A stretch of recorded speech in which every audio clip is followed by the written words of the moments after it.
నక్వి వాడొక కుక్క, వాడు ఎందుకు పనికిరాను, డబ్బుకు అమ్ముడు పోయాడని ఇప్పుడు పాకిస్తాన్ మాజీ క్రికెటర్ ఇంజమామ్ ఉల్ హక్ అయితే విరుచుకు పడుతున్నాడు. ఎందుకంటే భారతదేశంతో 15వ తారీఖుని మేము ఆడము అని బాయ్కాట్ చేసేశారు. అయితే ఇప్పుడు బంగ్లాదేశ్కి చెందినటువంటి మినిమల్ ఇస్లాం ఆ బోర్డు అధ్యక్షుడు, ఇటువైపు ఐసీసీకి చెందినటువంటి డిప్యూటీ చైర్మన్ ఇమ్రాన్ ఖవాజా, వీళ్ళిద్దరూ వచ్చి పాకిస్తాన్తో మాట్లాడుతున్నారు. యూఏఈ కూడా లేఖ రాసింది. మరికొన్ని క్రికెట్ బోర్డులు పాకిస్తాన్తో చెప్తున్నాయి భారతదేశంతో ఆడకపోవడం అనేది కరెక్ట్ కాదు, భారతదేశాన్ని బాయ్కాట్ చేయకండి, రేపు తీవ్ర పరిణామాలు ఎదుర్కోవాల్సి వస్తుంది, పైగా ఇప్పుడు ఈ మ్యాచ్ ఆడకపోతే చాలా మ్యాచ్ల మీద ఈ ప్రభావం పడుతుంది అన్న విధంగా వాళ్ళందరూ మాట్లాడారు. ఇటువైపు వీళ్ళేమొచ్చేసి మాట్లాడుతూ ఉన్నారు. అయితే పాకిస్తాన్ ఇదే అదునుగా భావించి కండిషన్లు కూడా పెడుతోంది. కానీ ఈ కండిషన్లు పెట్టి ఒప్పుకుంటుందేమోనని ఇప్పుడు ఈ ఇంజమామ్ ఉల్ హక్ ఏమొచ్చేసి ఈ విధంగా మాట్లాడుతున్నాడు.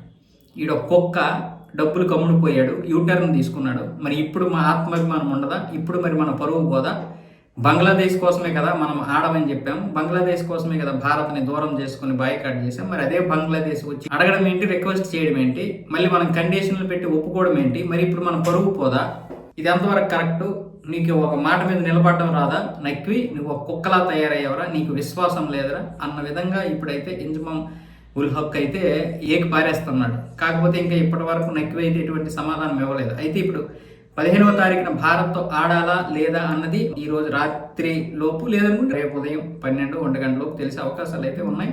ఇంకా షాబాజ్ షరీఫ్తో కూడా మాట్లాడి నిర్ణయం తీసుకుంటామని చెప్తున్నారు. షాబాజ్ షరీఫ్, ఆసిమ్ మునీర్ ఇప్పుడు దీని గురించి విషయం చెప్పాలి.